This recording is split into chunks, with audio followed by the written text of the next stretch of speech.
আলিহি ওয়াসসালাতু আলা আহলিহা আম্মা বাদ। সম্মানিত দর্শকবৃন্দ, আজকে যে বিষয়টি নিয়ে আলোচনা করব সেটা হলো ওয়াসওয়াসা। ওয়াসওয়াসা একটি মারাত্মক রোগ। কিছুদিন যাবৎ একজন ব্যক্তি আমার কাছে আসছেন অনেক দূর থেকে। তিনি প্রায় সময় ফোন দেন, দিয়ে কিছু বিষয় জিজ্ঞাসা করেন এবং এমন বিষয় যেগুলা খুবই সাধারণ বিষয়, কিন্তু তার ভাষায় তিনি যেভাবে বলেন যে, হুজুর, এমন কিছু বিষয় আমার মনে আসে যেগুলা উত্তর না দিলে আমি শান্ত হতে পারি না।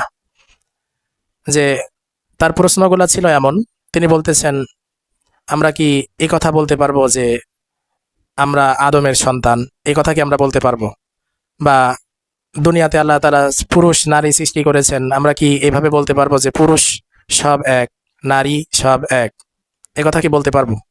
মানে এই ধরনের অযাচিত প্রশ্ন যেগুলো আসলে মনে আহ, আসা উচিত না, বা এই প্রশ্নগুলোর উত্তর জানাটাও জরুরি নয়। এই ধরনের প্রশ্ন যেগুলা মনে আসে, অথচ গুরুত্বপূর্ণ কোনো মাসালা কিন্তু তিনি শুনছেন না। যে নামাজ, এটা করলে নামাজ ভাঙবে কিনা, বা এটা করলে ওযু হবে কিনা, বা কোরআন তেলাওয়াত কিভাবে করতে হবে, কোরআনের সঠিক উচ্চারণ কিভাবে শিখবো, ইত্যাদি ইত্যাদি। এই যে গুরুত্বপূর্ণ যে মাসালা, বা জাকাতের মাসালা, রোজার মাসালা, নামাজের মাসালা, এই ধরনের গুরুত্বপূর্ণ কোনো বিষয় কিন্তু তিনি শুনছেন না। তিনি আসছেন, এসে জিজ্ঞাসা করতেছেন যে এই ধরনের কথা বলতে পারবো কিনা। তা আজকেও তিনি আসছিলেন, এসে বলতেছেন যে এই ধরনের কথা যে বলা যাবে কি যাবে না, এগুলা আল্লাহ তাআলা কোন আয়াতে বলেছেন। আমি তাকে বললাম যে আমি যদি আপনাকে আয়াত বের করে দিই, তাহলে কি আপনি সেটা পড়ে অর্থ করতে পারবেন এবং বুঝতে পারবেন যে আল্লাহ এখানে এটা বলেছেন? তাহলে আপনার তো দলিল দেখার দরকার নেই। আপনার একজন আলেমের উপরে আস্থা রাখতে হবে, তিনি যেটা যেভাবে বলবেন আপনি সেটা সেভাবে মানবেন। আপনি দলিল কেন খুঁজতে যাচ্ছেন? আপনি তো দলিল দেখে বুঝবেন না। এখন আপনি ডাক্তারের কাছে গিয়েছেন, ডাক্তার আপনাকে চিকিৎসা করে দিয়েছেন। এখন আপনি যদি জিজ্ঞাসা করেন এই চিকিৎসার এই ফর্মুলা বা এই নীতি আপনি কোন বই থেকে পড়েছেন, কোথা থেকে দেখেছেন, আমাকে দেখান, সেগুলো তো ইংরেজিতে লেখা। আপনি কিভাবে, যদি ডাক্তার আপনাকে দেখায়ও, তা আপনি সেটা দেখে কিভাবে বুঝবেন যে আসলে আপনি যেই রোগের জন্য গিয়েছেন এই রোগের চিকিৎসা বা এই ফর্মুলা এটাই?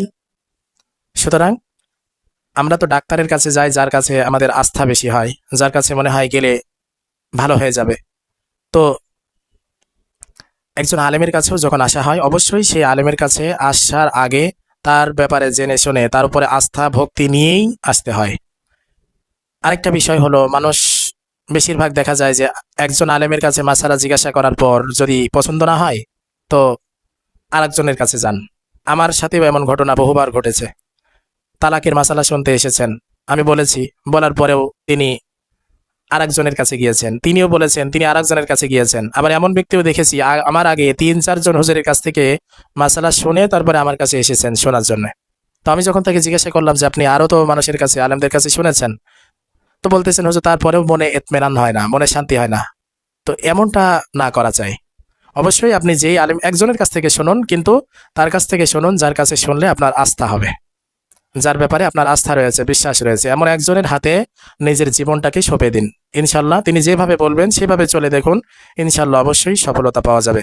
সর্বোপরি মনে সব ধরনের ওয়াসওয়াসা থেকে বিরত থাকতে হবে। শয়তান সাধারণ মানুষকে বিভিন্নভাবে ওয়াসওয়াসা দেয়, বিভিন্নভাবে মানুষের মনে সে ওত পেতে বসার চেষ্টা করে, বিভিন্ন প্রশ্ন ছুড়ে দেয়। শয়তান খুব ভালোভাবেই জানে যে এই মানুষটা এই ধরনের প্রশ্ন দিতে পারবে না। সে উল্টাপাল্টা উত্তর দিবে, যার ফলে এক উত্তরের ফলেই সে তার ঈমান হারণ হয়ে যাবে, ঈমান হারা হয়ে যাবে, বেঈমান হয়ে সে মারা যাবে। এই জন্য অবশ্যই সতর্ক থাকা চাই।